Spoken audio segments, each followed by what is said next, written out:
नमस्कार मित्रों। चलिए एस एल दोशी की समकालीन मानव शास्त्र या कॉन्टेम्परेरी एंथ्रोपोलॉजी की इस बुक का आगे का अध्ययन कर लेते हैं। मित्रों, अब तक हमने पढ़ा था कि मानव शास्त्र यहाँ तक पढ़ लिया था। यहाँ से एक बार फिर से पढ़ लेते हैं कि मानव शास्त्र का एक और तीसरा संदर्भ संश्लेषण या सिंथेसिस और अनुपूरक कॉम्प्लीमेंट्री है। इसके विकास के प्रारंभिक दौर में यह समझा जाता था कि इसकी अध्ययन विधि वैज्ञानिक है। समाजशास्त्री अपने अध्ययन काल की अवधि में आदिवासियों और गांवों में स्वयं निवास करता था। सहभागी अवलोकन इसकी विधि थी। मेलनोवस्की ट्रोबियांड द्वीपवासियों में या उनके साथ में रहे थे। यही काम हमारे यहाँ के मानव शास्त्री एम एन श्रीनिवास ने किया था। उनका तो कहना था कि वह मानव शास्त्री को कई महीनों तक गांव में रहना चाहिए। मानव शास्त्रियों की इस विधि या अध्ययन विधि के बाद में चलकर अंतर आया। अब उनकी समझ में आने लगा कि अकेली वैज्ञानिक विधि अधूरी है, इसकी पूरक विधि मानवीय है। मानवीय ह्यूमन विधि के बिना केवल वैज्ञानिक विधि अपूर्ण है। दोनों के संश्लेषण के रूप में काम करना चाहिए। आगे हम पढ़ते हैं। इस पुस्तक में हमने मानव शास्त्र को आज की दुनिया और भारत के विकास के संदर्भ में रखा है। यहाँ हम स्पष्ट करना चाहते हैं कि आज का मानव शास्त्र कोई 50 वर्ष पहले के मानव शास्त्र से एकदम भिन्न है। पहले भारत में मानव शास्त्र था जो वह वस्तुतः जातीय या इथनोग्राफी अध्ययन था। इसे हम तकनीकी शब्दों में स्वजातीय शास्त्र भी कह सकते हैं। इस बात से सभी सहमत हैं कि भारत में मानव शास्त्र पर जो कुछ भी लिखा गया है वह आदिम जातियों की सामाजिक संरचना, उनके धर्म, निवास, बंधुत्व और रीति रिवाजों पर आधारित है। स्पष्ट शब्दों में मानव शास्त्र ने आदिवासियों और ग्रामीण सामाजिक संरचनाओं की परंपराओं पर लिखा है। मानव शास्त्र की विषय सामग्री पर जो पुस्तकें आज अंतर्राष्ट्रीय स्तर पर आ रही है उनके संदर्भ और थीम एकदम जुदा है। पहले और दूसरे विश्व युद्ध के बीच में यह समझ में आने लगा कि किसी भी समाज विज्ञान का उद्देश्य समाज को तरक्की की ओर मोड़ना है। तरक्की नहीं तो कुछ भी नहीं। वैश्वीकरण ने आज कई चुनौतियों को हमारे सामने रखा है या हमारे सामने रखी है। हमें स्पष्ट होने लगा है कि संसार के विभिन्न समाजों में कई अंतर हैं। कहीं वर्ग सामाजिक स्तरीकरण बनाते हैं तो कहीं जाति और वर्ग शहर और गांव समाज को बांटते हैं।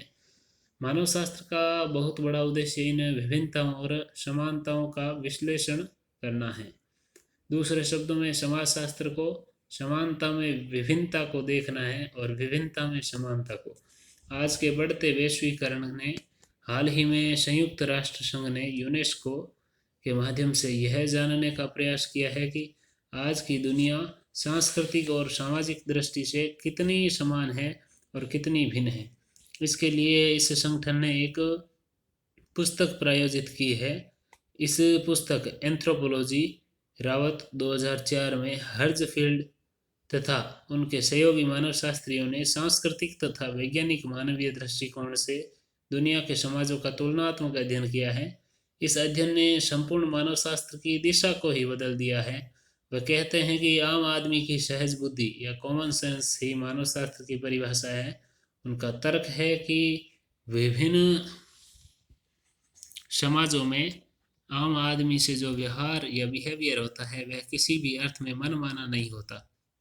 उसके पीछे कोई न कोई सिद्धांत अवश्य होता है। अतः मानव शास्त्र आम या सामान्य आदमी के व्यवहार में जो सहज बुद्धि होती है उसे सिद्धांत के रूप में प्रस्तुत करने का प्रयास करता है। यह संदर्भ एकदम नया है। एक जमाने में मानव शास्त्र को संपूर्ण मनुष्य जाति के तुलनात्मक अध्ययन का समाज विज्ञान कहा जाता था। अपने इस उद्देश्य की पूर्ति में मानव शास्त्र परंपरा से आदिवासियों का अध्ययन करता आ रहा है। भारत में तो इसे सामंतवाद और साम्राज्यवाद के साथ जोड़ा गया। अंग्रेज यहाँ अपना साम्राज्य स्थापित करना चाहते थे। इसके लिए उन्हें यहाँ के समाज को गहराई से समझना आवश्यक था। इसी कारण अंग्रेज अफसरों ने मानव शास्त्री के रूप में वहाँ की जातियों, जनजातियों और गांवों का अध्ययन किया। हमारे यहीं से मानव शास्त्र की शुरुआत हुई। संविधान बनने के बाद देश का हुलिया बदल गया। हमने तय किया कि जनजातियों और पिछड़े वर्ग को आगे बढ़ाने के लिए विशेष आर्थिक, राजनीतिक और विकास की विशेष सुविधाएं दी जाएगी। विकास के ये सब अवसर हर कमजोर वर्ग को 1950 से देते आ रहे हैं। अब पहले वाले गांव नहीं रहे। राष्ट्रकवि मैथिली शरण गुप्त या रविंद्रनाथ टैगोर गांव की जिस तस्वीर को उपस्थित करते थे वह आज आधुनिक या मॉडर्न हो गई है। गांव में कल कारखाने चलने लगे हैं, बिजली आ गई है, आवागमन के साधन बदल गए हैं। ऐसे ही हालात आदिवासियों और आदिवासी गांवों के हो गए हैं। जातियों, आदिम समाजों और गांवों की आज की नई तस्वीरें हमारे सामने हैं, वह पूरी तरह से बदली हुई है।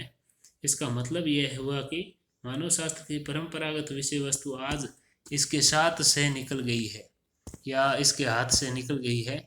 इस तरह के परिवर्तन हमारे देश में ही हुआ है, ऐसा नहीं है। विदेशों में भी ये परिवर्तन और भी तेज गति से हुआ है। यहाँ वहाँ समाजों का मिजाज तो कहाँ से कहाँ पहुँच गया है और इसके परिणाम स्वरूप वहाँ के मानव शास्त्र की विषय वस्तु संदर्भ पूरी तरह से संदर्भ और संदर्श पूरी तरह से बदल गए हैं। वहाँ अब रूथ बेनेडिक्ट और क्रोबर का मानव शास्त्र विगत की बात हो गई है। भारत के मानव शास्त्र की इस संपूर्ण संदर्भ में फिर से परिभाषित करना पड़ेगा।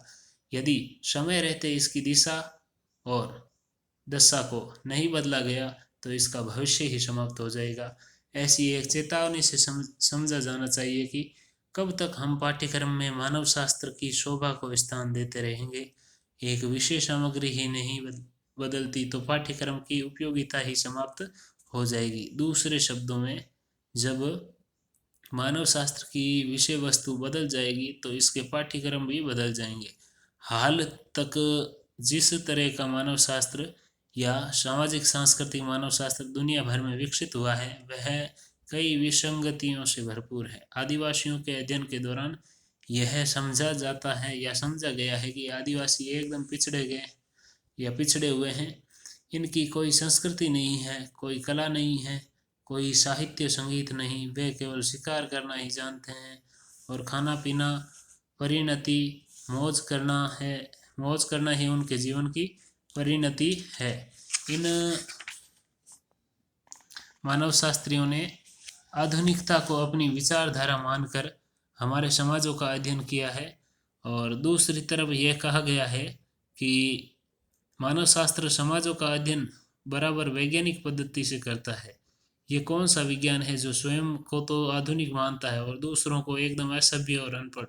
मानव शास्त्रियों की इस विचारधारा से उपनिवेशवादी देशों जैसे अफ्रीका, भारत और ऑस्ट्रेलिया को अपने शोषण का क्षेत्र बना दिया। स्वतंत्रता से पहले का भारत मानव शास्त्रियों की करतूत का शिकार था। ब्रिटिश मानव शास्त्रियों और उनसे जुड़े हुए भारतीय मानव शास्त्रियों ने यहाँ के समाज, धर्म, नातेदारी, परिवार, गांव और जाति का जो लेखा जोखा ब्रिटिश शासन को दिया उसका लाभ उठाकर इन विदेशियों ने भारत में अपनी जड़ें मजबूत कर ली। यही काम कमोबेश अफ्रीका में भी हुआ। इस युग में मानव शास्त्री वैज्ञानिक विधि को एक ओर रखकर शोषण के प्रणेता बन गए। अगर एक समाज विज्ञान की दृष्टि से मानव शास्त्र का कोई ईमानदार इतिहास लिखा जाए तो एक निष्कर्ष होगा कि इस विज्ञान का पिछला इतिहास काला युग, ब्लैक हिस्ट्री कहा जाएगा। ऐसा सब समाज विज्ञान या मानव शास्त्र ने क्यों किया, इसके पीछे सैद्धांतिक पृष्ठभूमि है। मानव शास्त्र के ही नहीं, संपूर्ण समाज विज्ञानों में उद्विकास या इवोल्यूशन की विचारधारा 18वीं और 19वीं शताब्दी में बहुत ताकतवर थी। उद्विकासवादियों का तर्क था कि जिस तरह से मनुष्य का विकास जीवाश्म या स्पाइस ने आगे मनुष्य के स्तर पर बढ़ा है, वैसे ही विभिन्न समाजों का भी उद्विकास हुआ है। अपनी इस सैद्धांतिक विचारधारा के अंतर्गत मानव शास्त्रियों ने अपने आप को आधुनिक स्थापित कर दिया और दूसरों को आदिवासी या ग्रामीण यानी फूहड़ घोषित कर दिया। यह कहना अनुचित होगा कि 20वीं शताब्दी के अंत तक मानव शास्त्र ने पिछड़े समाजों के साथ डटकर जालसाजी की है या जालसाजी की।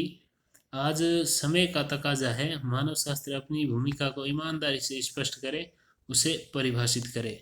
यह पुरानी बात नहीं है। 21वीं शताब्दी के प्रारंभ में उद्विकासवादी सिद्धांत का अवसान प्रारंभ हो गया। इस नए दौर में मानव शास्त्रियों ने एक नई विचारधारा का सूत्रपात किया। उन्होंने दुनिया के समाजों का परंपरा या ट्रेडिशन और आधुनिक यानी मॉडर्न की श्रेणी में बांट दिया। मानव शास्त्री अब समाज को इन दो श्रेणियों में डालकर देखते हैं। इसका अर्थ यह निकला कि अमेरिका, ब्रिटेन और अन्य विदेशी समाज आधुनिक है और एशिया, अफ्रीका और अन्य विकासशील देश परंपरागत। मानव शास्त्र में यह शब्द चल रहा है, लेकिन हाल में इस समाज विज्ञान में एक बड़ा क्रांतिकारी परिवर्तन आ रहा है। यह अब सामान्य मान्यता है कि किसी भी समाज को गहराई तक समझने के लिए अनुभविक पद्धति या इम्पेरिकल ही एकमात्र विश्वसनीय विधि है। मानव शास्त्री अब किसी भी अध्ययन को अनुभविकता की कसौटी पर ही कसते हैं। प्रारंभ में मानव शास्त्र के नाम पर जो अध्ययन किए गए वे वस्तुतः एथ्रोग्राफिक्स अध्ययन ही थे या एथ्रोग्राफिक्स थे। एथ्रोग्राफी का मतलब जाति या नरजातीय अध्ययन से है। इस अध्ययन में फील्ड वर्क यानी क्षेत्रीय कार्य अध्ययन की मुख्य विधि है और मानव शास्त्री किसी भी अनुसंधान में क्षेत्रीय कार्य के लिए केंद्रीय स्थान ग्रहण करता है। इसका अनुसंधानकर्ता किसी स्थान विशेष पर रहता है और स्थानीय समुदायों का आंखों देखा वर्णन करता है। इस तरह का अध्ययन पुस्तकालय के अध्ययन से जुदा होता है। यह मेज कुर्सी पर बैठकर होने वाला अध्ययन नहीं है। इसमें तो अध्ययनकर्ता आम लोगों के सहयोग से तथ्य सामग्री का संकलन करता है। यही वह क्षेत्र है जहाँ से वह मानव जाति के अध्ययन की सामग्री एकत्रित करता है। विदेशों में रहने वाले मानव शास्त्री जहाँ तक संभव हो अपने देश को छोड़कर अन्य देशों में जाकर क्षेत्रीय कार्य करते हैं। अफ्रीका, भारत एवं ऑस्ट्रेलिया जैसे देशों के आदिवासियों का अध्ययन विदेशी मानव शास्त्रियों ने किया है। लेविस, ऑस्कर लेविस 1951 ने एक मार्क्सकन गांव में रहकर इसके अध्ययन की क्षेत्रीय कार्यविधि से पूरा किया। इवांस प्रिचार्ड 1940 ने नोएर जनजाति में रहकर क्षेत्रीय कार्य को किया है। फ्रांस और जर्मनी के मानव शास्त्रियों ने थोड़ी थोड़ी अवधि में किसी विशेष क्षेत्र में रहकर आदिम जाति की संस्कृति को समझने का प्रयास किया है। कभी कभी तो ये मानव शास्त्री प्रतिवर्ष अपने क्षेत्र का अध्ययन करने के लिए जाते हैं। लीच लीच 1954 ने मान्यवाद में रहकर पहाड़ी क्षेत्र में रहने वाले आदिवासियों का अध्ययन किया है। क्षेत्रीय कार्य में अनुसंधानकर्ता लोगों की उनके स्थानीय परिप्रेक्ष्य में देखता है, उन्हें गांवों की मेड़ पर खड़ा रख कर बात करता है, चाय के ढाबे पर बैठकर साक्षात्कार लेता है और इससे उसे स्थानीय इथोग्राफी का पर्याप्त ज्ञान हो जाता है। इस विवरण से स्पष्ट होता है कि आज मानव शास्त्र तथ्य सामग्री का संकलन अनुभविक विधि द्वारा क्षेत्र में लंबी या लघु अवधि तक रहकर करता है। ऐसा करने में वह सामान्य तथा अवलोकन विधि को काम में लेता है। आज जिस तरह से मानव शास्त्र चल रहा है उसमें तुलनात्मक विधि महत्वपूर्ण है। वास्तव में दूसरे विश्व युद्ध के बाद इस विधि का प्रचलन प्रारंभ हुआ। लोगों में यह जानने की आतुरता जगी कि दुनिया भर के लोगों में क्या समानता और क्या विभिन्नता है। मानव शास्त्र विभिन्नता जानने के लिए अधिक रुचि रखता है। मानव शास्त्रियों का यह सशक्त तर्क है कि हम विभिन्नता जानकर हमारे समाज को अधिक गहराई से समझ सकते हैं। अगर इवांस व नूअर जनजाति को समझ लेते हैं तो अपने समाज को अधिक अच्छा ही समझा पाएंगे। मानव शास्त्रियों की एक और मान्यता है, वे कहते हैं कि प्रत्येक समाज दूसरे समाजों से भिन्न होता है। इस भिन्नता के होने पर भी कुछ ऐसी सामाजिक संस्थाएं हैं जो सभी में समान रूप से पाई जाती है। परिवार सभी समाजों में होते हैं। यौन संबंधों को नियंत्रित करने के लिए उनके लिए कोई न कोई विवाह व्यवस्था अवश्य होती है। यह तुलनात्मक विधि द्वारा ही मानव शास्त्र एथनोग्राफिक मानचित्र को बनाता है। भारत में जब मानव शास्त्र की शुरुआत हुई यानी 1950 में, तब इसे पहली बार लखनऊ विश्वविद्यालय में चलाया गया। इसे अर्थशास्त्र के साथ जोड़ा गया। इसके प्रारंभिक प्रणेताओं में राधा कमल मुखर्जी, डीपी मुखर्जी और ए के शरण थे। उनके साथ में डीएन मजूमदार भी थे। मजूमदार कहा करते थे कि मानव शास्त्र एक प्रयोगशाला विज्ञान या लेबोरेटरी साइंस है, अतः यह क्षेत्रीय विज्ञान या फील्ड साइंस है। भारत में क्षेत्रीय कार्य का महत्व 50 के दशक में आया। डीएन मजूमदार ने मानव शास्त्रीय अध्ययन को क्षेत्रीय कार्य के आधार पर किया और यह क्षेत्रीय कार्य सामान्यतया आदिवासियों में किया गया। उन्होंने छोटा नागपुर यानी झारखंड, मिर्जापुर यानी उत्तर प्रदेश, जौनसरबावर यानी उत्तर प्रदेश और देश के अन्य भागों में स्वयं क्षेत्रीय कार्य